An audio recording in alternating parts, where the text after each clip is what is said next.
Welcome to waterfrontauthority.com. I'm Trey Zipperer. In this segment, we look into the issue of erosion protection as a waterfront value driver. When you own waterfront property, I think it's safe to say you don't want it to disappear. That's why we have seawalls, riprap, mangrove roots, sand dunes, and sea oats.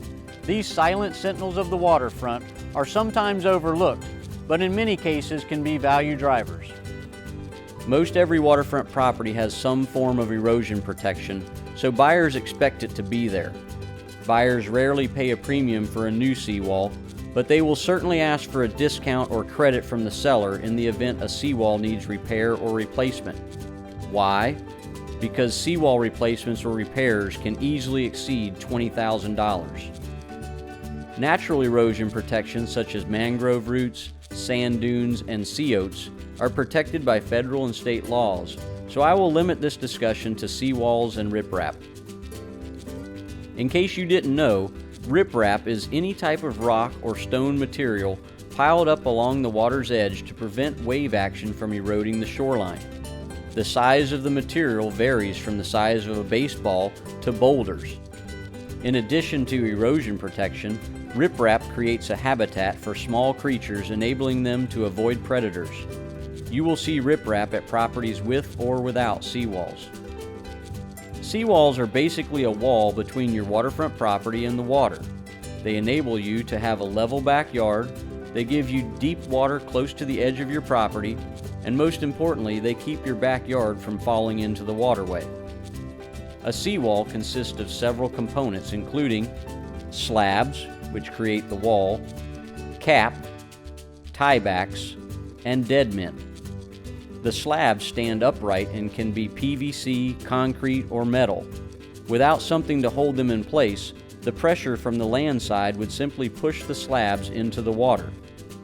The slabs are inserted approximately 3 feet into the sand under the water. This 3 feet of sand on the water side of the seawall holds the slabs in place so they don't kick out at the bottom. The cap is the skinny concrete sidewalk at the top of the seawall. The cap is affixed to the slabs with metal rebar embedded inside the concrete cap. To hold the top of the seawall in place, a length of metal rebar is embedded into the cap, and the other end of the rebar is extended 10 to 15 feet up into the yard. This metal rebar is known as a tieback. At the end of the tieback, a hole is dug and filled with concrete, creating a large hunk of concrete like a boulder. This hunk of concrete acts as an anchor and holds the top of the seawall in place. These anchors are known as dead men. Like most anything, seawalls don't last forever. They need to be maintained and eventually need to be replaced.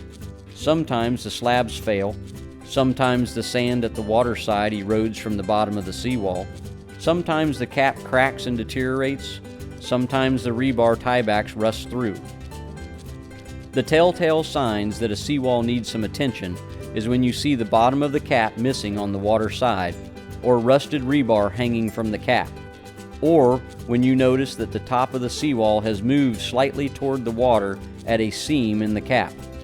Some erosion on the land side of a seawall is normal and can be addressed at a minimal cost.